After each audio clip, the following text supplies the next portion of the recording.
Well, welcome everybody. This is Kim Stevens, your community leader for the Women of the Channel Leadership Network. Welcome to another WOW session. I am delighted to introduce to you a friend, Dawn Ringstaff, who is the head of channels at Cloudflare Area 1 Security. Dawn, thanks for joining me. Thank you. I'm so excited to be able to spend time with you like this. Tell me, where did you grow up and where do you live now? So I grew up between South Texas and the North Houston area, Southeast Texas, actually. So grew up there, and now I'm kind of back home in Central Texas, not far from where I grew up. So I am on a ranch in the middle of nowhere between Austin and Houston. Well, that might be a little known fact about you, but is there any other little known fact about you? Back when I was, junior, senior year of high school, I had the opportunity to go to Juilliard with my piano, and that was kind of my thing, was my piano back then. I declined it because I couldn't go to New York. This little Texas girl was not going to live in New York. So that's my little known fact. I was quite an accomplished pianist. I don't spend as much time doing it now, but that's my secret, I guess. So tell me about your career path and how you reached the position you're in right now. Gosh, it's been such a fun journey, and it's amazing to think that it's been well over 25 years, because it feels like it was just yesterday. I actually started working as a paralegal, so that's what I was doing right out of school. And one of the attorneys that I worked for informed me he was leaving and he was going to go join an internet startup company. And so for the younger generation, way back when, Microsoft, Netscape, all of those things were not given away. It was a pay-for feature.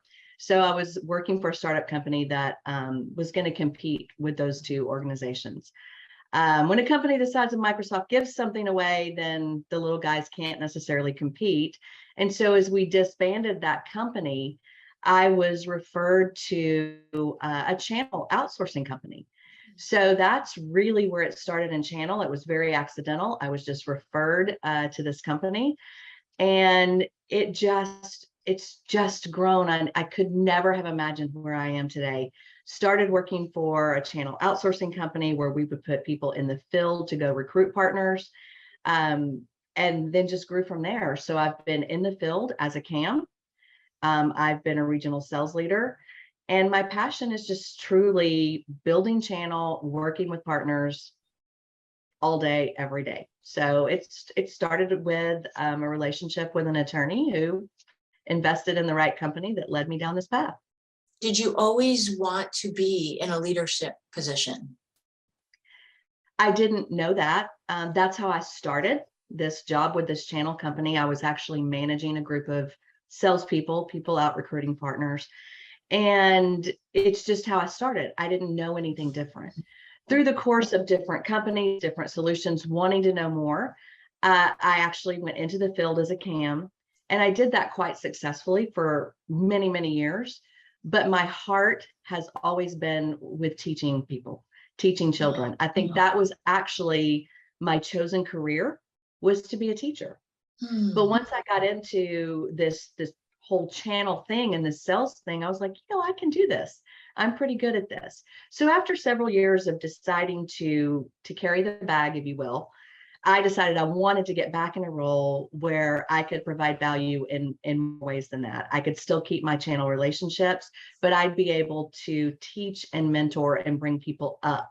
So that's why I still do it. I love it.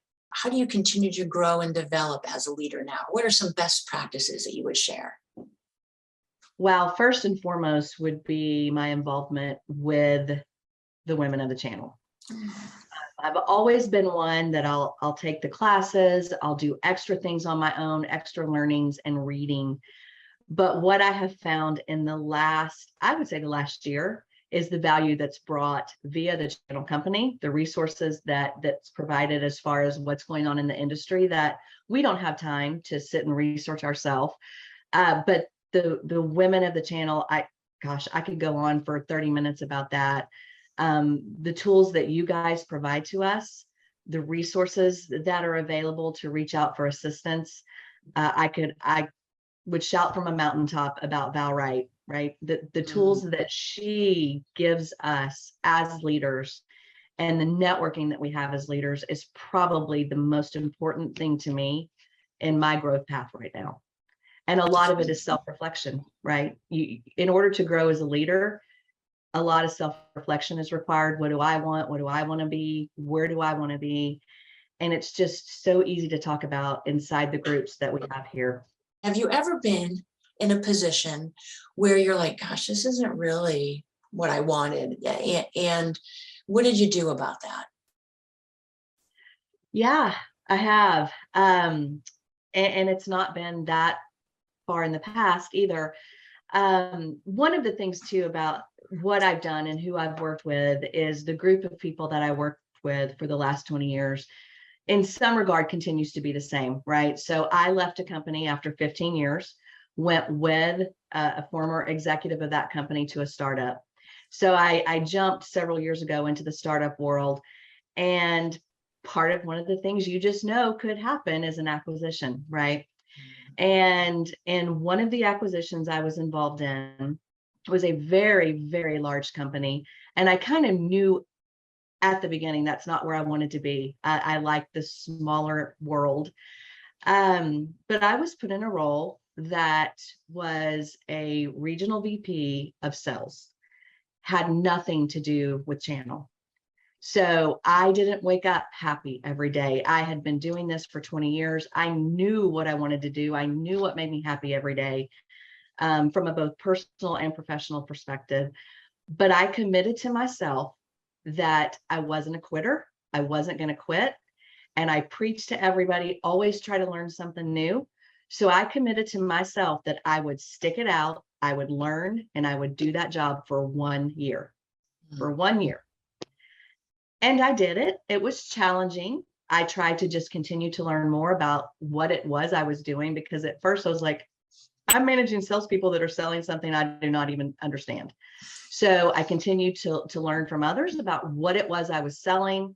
I continued to try to encourage involvement with partners and not get away from it completely. But at that year point, it was time for me to go back to my network and say, I've done this. I did what I committed to do for myself, but now it's time for me to go back to what I love. And it literally was just, it took 2 weeks. Once I made the decision and it was time to go, I was gone and actually back with old family and friends again at a new company. So it was just, for me, God, it was not my deal, but I stuck it out, put a smile on my face every morning, and tried to learn something new every day. I love what you just said, because there's such value in that mindset. And so for our members who might be considering a move or have made a move and are like, holy cow, what did I do? The fact that you said, okay, I'm going to give it a year, I'm going to learn what I can. And then you went back to where you knew you were at your best, but you probably learned a lot in that last year. So what are there some things that you learned that you're like, you know what, I wouldn't go back and do it again. However, I did learn this, this, and this, or whatever it was, and you're all the better for it. Is there anything that comes to mind? Yeah, one of them, I think one of the things that I don't ever let go of, even when with managing people, is I'm a mom, right? I'm a mom first. My kids, my grandbabies, they're my world. And I learned that some of the things that I had taught them as children applied in life. And the biggest thing for me was, you don't have to like everybody, but you have to respect everyone, right? And that was a big thing for me, because there were some challenging personalities in that particular organization. And I learned that everyone didn't have to like me. All I wanted was for them to respect me and respect what I was doing, which meant I had to work hard and I had to spend a lot of extra hours learning to be able to be successful. And that I didn't necessarily have to like everyone else either. I just had to show the respect that I wanted. So I think that was probably the biggest challenge, and continuing to learn and being absolutely adamant that I was not going out a failure. I knew I was staying a year, but I was going to leave a mark. People were going to remember what I did, and I didn't fail while doing it. When you think back, were there any moments where you were like, really felt sort of transformational moments, like, you did something or made a decision or whatever it is, you went through something that really sort of transformed either how you looked at things or how you approach things, whatever it is. Does anything come to mind? Yeah. And I'm going to try to say this one without tears. Okay. Gosh. So it's been about 21 years ago. Again, I'm working at this particular time as a channel account manager, was not in a leadership role. My daughter, my youngest, was in a fatal car accident. She lived, but it wasn't so lucky for everyone.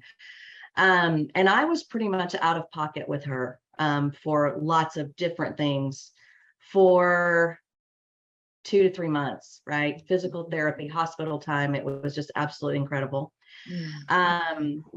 And that particular point in time in my life was when I decided channel was where I needed to be and where I needed to stay.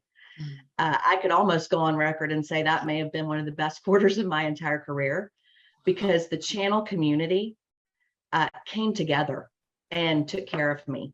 I could tell you stories and stories of limos taking us to doctors, a cook coming to my house every day for several weeks, and continued to sell for me, right?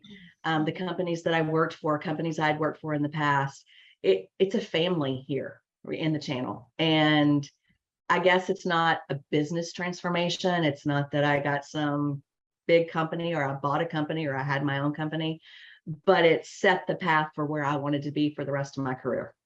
That just so speaks to this community. Really, the channel, the channel is massive and yet teeny tiny. It feels like family, right? Yes.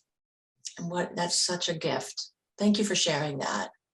Is there something that you now know that, gosh, don't you wish you knew when you started out? Is there anything that comes to mind? Yes, absolutely. And that is to put myself out there more, be more involved in the networking groups, things such as what we're doing today. I had always done my job, but tried to be an army of one and deal with everything by myself. And if I had known then what power there was in networking, I think it would have been completely different. And not that anything's been bad. I've had a great career. I love waking up every morning. I could quit tomorrow and still be happy, although I have no intentions of doing that. But I just wish I had put myself out there more. That is the one thing, is I was always just a little afraid. You could put me on a stage in front of 5,000 people, but I wasn't good with networking and seeking help and asking for a mentor for myself, right? I've had them, but if I had had them earlier on in my career, who knows? Who knows what would have happened? Well, Dawn, thank you so much. It is always a joy to get to talk to you. And I just am really excited for our members to get to know you more. So thank you for sharing. Likewise. And I can't wait to meet more members. I mean, this is just so much. Well, you guys, listen, do us a solid. You're going to listen to this. You might laugh, you might cry a little, but if nothing else, you're going to feel good. So would you let Dawn know that you really appreciate what she has shared and the lessons that she's learned along the way? So you guys, thank you for joining us, and we will catch you on the next WOW session. You guys take care.